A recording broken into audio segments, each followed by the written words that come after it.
Hi, everybody, and welcome to the first episode of Project Shimmer.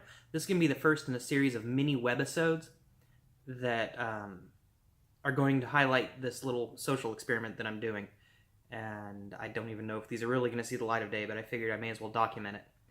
I'm going to go ahead and take this episode to do an introductory, kind of let you know a little bit about the project, a little bit about me. And without further ado, let's go ahead and get this thing started. Before we get too far along, it's probably best to go ahead and introduce myself fully. I'm Mike, hello YouTube land, and probably the best place to start this is going to be with my gender identity. I identify as male, I'm very happy to, and I don't subscribe to the philosophy of the 9,437 different Tumblr genders. Either you're male, female, or some gradation in between, but labeling them is silly because anyone who's studied any kind of math or logic realizes that there's so many gradations as to be infinite. In short, you're wasting your time. Just live with it. And in terms of how I express my masculinity, as toxic as some of you are going to feel it is, I prefer competitive sports. And that's a lot of adrenaline junkies type sports, everything from skating to road racing, things like that. And I prefer sports where you have to bring your own balls. So football, basketball, baseball, sorry, you're just not making the cut. And that pretty much just leaves sexual orientation. If you guys look at the Kinsey scale, for those of you who are unfamiliar with it, I've got it right here for you. Had a chance to look at it? Good. You'll notice that on the Kinsey scale, I'm going to fall probably about a 1, 1.5. That means I'm fairly straight, slightly bent. And by that I mean I'm very much attracted to women. Almost exclusively, but the key word there is almost.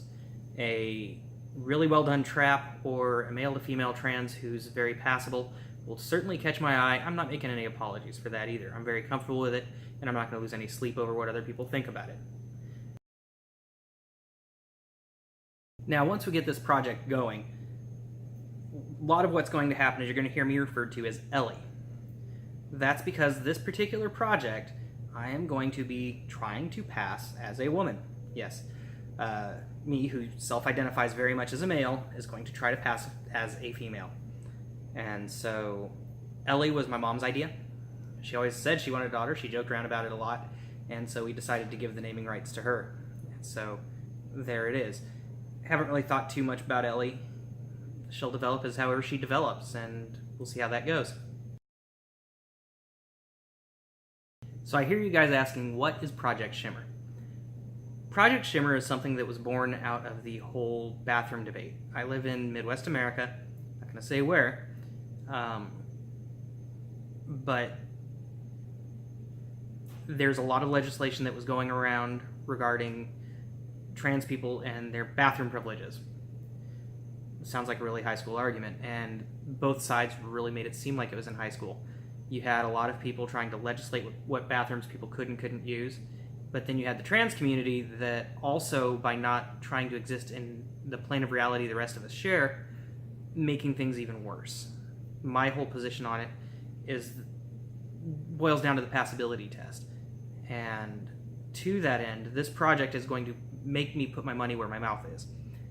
I am going to have to go out in public, essentially, as a female, as a woman, which, given my gender identity and sexual orientation, sexual orientation not so much, but mostly that gender identity, it's going to be interesting. That's for sure. It's going to be a learning experience. And some of the difficulties that I'm obviously going to be facing with this, I have an issue, obviously, with the fact I sound like a man, so a major one that I'm going to have to deal with is my voice. I'm going to have to learn how to walk. I'm going to have to learn gestures. I'm going to have to relearn quite a bit of everything. I'm going to have to learn simple things like even going to the bathroom. I mean, we know guys have rules. Girls tend to go in groups, which for a lot of guys, we just kind of look and scratch our heads because that's just weird. So there's that. I'm also going to have to learn how to do makeup because that's something women spend a lot of time on. And with these features being very masculine, if I leave them alone, this experiment's just simply not going to work. Another thing that I'm going to have to watch are the fact that, like, I don't have boobs. I don't have hips, so we've got to make sure that while we put this costume together, that everything kind of still looks feminine and covers up a lot of these masculine traits. I've got to make sure there's no 5 o'clock shadow. Also, the costume is going to have to be tailored in such a way that it doesn't expose anything. So there's certain selections that a woman would be able to get by with that are just not going to be a possibility for me, and we'll explore the difficulties with that as well, because that's probably going to create a whole slew of issues that myself and my team will have to overcome. Finally, one of the biggest obstacles I'm going to have to face with this is the fact that I don't have gender dysphoria as a man. I never really have experienced it. I look like a man, I sound like a man, I identify as a man, and so according to the DSM-5, I'm not nuts. And I realize that just triggered a whole lot of you. And please understand, it's a joke, sort of. You do have issues mentally, and I'm not saying that as a negative thing, I'm just saying we all do. You know, some way, shape, or form, all of us have some issues we're all trying to work through, and this is just happens to be yours if you happen to be a trans person. And so, to that end, I'm actually going to probably end up having to explore a little bit of that myself. So, a good empathy exercise, if nothing else. I do have some advantages going for me as well, though. I'd mentioned earlier that the voice is going to be something that I have to overcome. It's a hurdle that I have to face. I do have an advantage that a lot of people don't, though, in the fact that I do have formal voice training and a lot of it. And so that's going to help me out immensely. It's not going to mask everything, and it's not going to make it completely easy, but it means I've got a good starting point, and I have a technical knowledge of what's going on so that I can streamline the process a little bit. I also have recording software.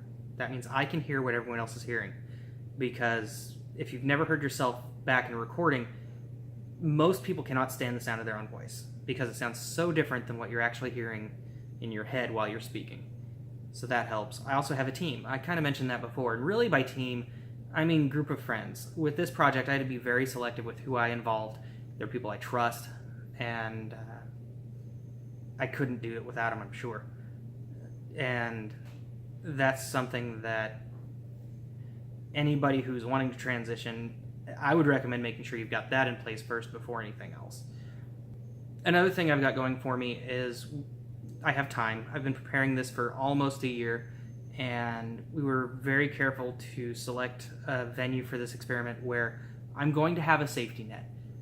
We've chosen Nightmare Nights, and for those of you who don't know, it's a My Little Pony convention, and so there's usually people that cross-dress a little bit anyway, but they usually do it very badly. That gives me a safety net in the sense that I'm going to be cross-dressing very well, so if I get caught, at least I'll get some kind of kudos for not totally sucking up the place and being kind of creepy looking, we hope. Now, having said all of this, we still don't know how the general public's going to act. I've still got to go through the hotel lobby, dinner. The idea of this is I'm going to be out in public for about 4 hours. And while the bathroom debate started this, it doesn't mean I'm going to focus and go, ooh, I've got to go pee. If it doesn't happen, it doesn't happen. I don't care. The whole point is, if I'm out in public, do people accept me as a woman? That's the whole goal. A few little extra things about Nightmare Nights that I probably need to mention before I get too much farther with this. Like I said before, it is a My Little Pony convention, and my particular interest in that is the fact that I get to rub elbows with a lot of professional voice workers, and having a background in voice, that means a lot to me. It's their final year, and that's kind of a blessing, because that means if I really botch this, I can just disappear into memory, no one will see me again. It's wonderful. That was, again, by design, and we also made sure it's in a town that I don't reside in. It's going to be in Dallas. For those of you that don't know, about a year ago, Dallas had a law on the books, as well as most of Texas, where you had to use the bathroom based on your biological sex. That's probably not the best solution, because in my personal opinion, if you look like a man and you go into the woman's bathroom, even if you are biologically a woman who's mostly through the transition, you're going to turn more heads than if you just had gone to the damned guy's bathroom in the first place. And vice versa. If you pass, then you go into the guy's bathroom, you're you're going to get a bunch of strange looks, but if you just went into the stall in the girls' bathroom, no one's going to care, or whatever. So I kind of thought that law was incredibly stupid. So I hear you guys asking why I'm doing this, and that's kind of a tough one to answer. I'll go ahead and start with the most important reason to me first. And I've personally had 3 trans acquaintances that I've been close with. 2 were coworkers that I worked rather closely with, and then 1 was another associate who I had just met out in the general public and had gotten to know over time that way. And it's odd being in a position where you can't really relate to what they're going through, and at the time I thought they were doing their transitions for the wrong reasons, at least for 2 of them. But in all 3 cases, they weren't really happy with what they were doing. And so I wanted to understand that and understand more of what was going on, because I have my opinion, but I have no basis for comparison. And not having that basis for comparison doesn't really help you help somebody. Not fully.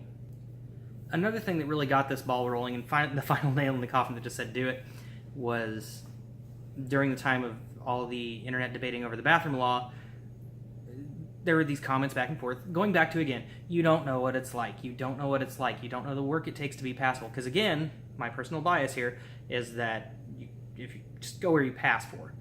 And so with these trans people going, well, I gender identify as a woman, so I should be able to go to the women's bathroom now. And saying that opinion when you know so many trans people really ticks them off.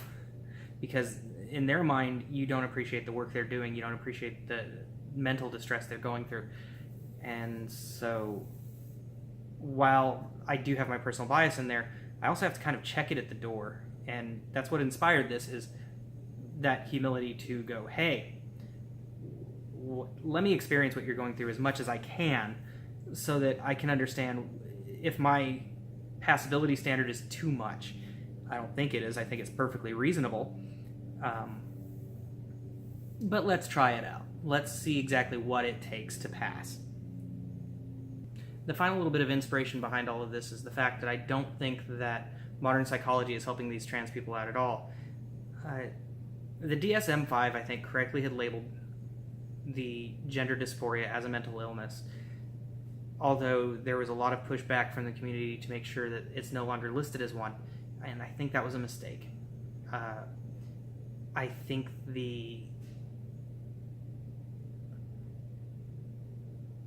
it's not even treating the symptom. That sounds funny, but it's like giving a kid who wants candy the candy. Sometimes you've got to say, no, you don't need the candy, you're getting fat.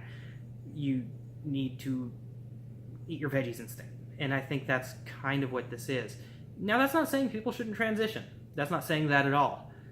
For some people who are truly dysphoric and that's how they want to live their life, that's fine. That's an active choice that they can make. But it is a choice. You are not born in the wrong body. Nature doesn't screw up like that. Not often. And when it does, nature makes it very clear that it was confused. So there's that. You know, you are what you were born as, and if you choose to live as the other, that's fine. That's acceptable. But personally, I believe that it is a choice people make. Closing this video, I want to go over the nitty-gritty of how this is all going to work out. I'm going to be spending 4 hours in what I'm going to term as soft cosplay, because for those of you that have actually seen cosplayers, they usually go all out. So what I'm doing is I'm taking certain artistic liberties so that I'm able to use clothes that are readily available to the general public, nothing that's custom garments, things like that. It's going to be basic skirts that you can pick up off Amazon, things like that. I'm going to have to use prosthetics, obviously, because the only kind of boobs I have are from doing push-ups. So I got to do something to cover that up. I'm also going to be sharing my costume. That way, on Friday, I'll be the one in the costume, and so people will be subconsciously attuned to that, and I'm going to be sharing the costume with one of my assistants. That assistant's going to be wearing the costume on Saturday, that following day, so that while people are looking for that costume and they're keyed off that costume, they're going to see her, and hopefully that's going to help create kind of an illusion that it was a woman all along. They were just heady from the first night. And yeah, they're serving alcohol there, so not to the kids, of course, but there's going to be alcohol at the venue, so maybe some people will hopefully just feel that they were a little bit punch drunk. And in terms of how the bathroom goes, since I am going to be out in public for so long, I'm not going to make a point of going. I kind of said that before in this video. What I am going to do, though, is if I have to go, I'm going to try to wait till later in the evening when all the kids are done, because I do understand as a parent how they could be concerned about somebody being creepy. And no, before any of you guys are wondering, perverts, I'm not going to fucking film in the bathroom. That's disgusting. That's creepy. No. Don't ask. But yeah, that's basically the experiment in a nutshell. I'm going to take you guys along for the ride. Let's see how it goes.